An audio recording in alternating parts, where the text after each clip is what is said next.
Një ditë pas akuzave të prokurorit përgjithshëm Adriatik Llalla, ka reaguar sërish ambasadori amerikan Donald Lu. Kryediplomati e shprehet se nuk është i friksuar nga asnjë përpjekje që tenton të dëmtojë procesin e reformës në drejtësi.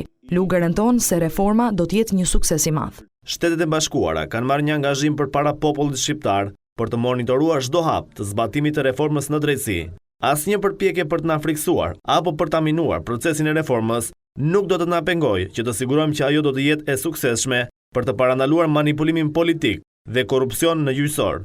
Ky është një premtim. Më herët kryeprokurori Adriatik Llalla është takuar me kreun e kuvendit Ilir Meta. Mësohet se kryeprokurori ka informuar kryetarin e kuvendit mbi përplasjen e fundit me ambasadorin amerikan, gjë të cilën e bëri edhe një ditë më parë me presidentin e Republikës Bujar Nishani. Nga ana tjetër, burime për Report TV pohojnë se Meta i ka kërkuar me një shkresë në rrugë zyrtare institucionit të prokurorisë së përgjithshme qëndrim institucional lidhur me procesin e përzgjedhjes së kandidaturave dhe respektimin e kritereve në përputhje me kushtetutën dhe ligjin. Pas përgjigjes së prokurorisë së përgjithshme, mësohet se kryetari i kuvendit Meta do të mbajë dhe një qendrim publik. Ndërsa për kryedemokratin Lulzim Basha, këto akuza janë ende të paqarta dhe ai ka anashkaluar kështu interesin e gazetarëve për një qendrim ndaj deklaratave të ambasadorit amerikan dhe kryeprokurorit. Ka patur një shkëmbim akuzash, të cilat janë paqarta për mua, mendoj që nuk është detyra ime të komentoj për to.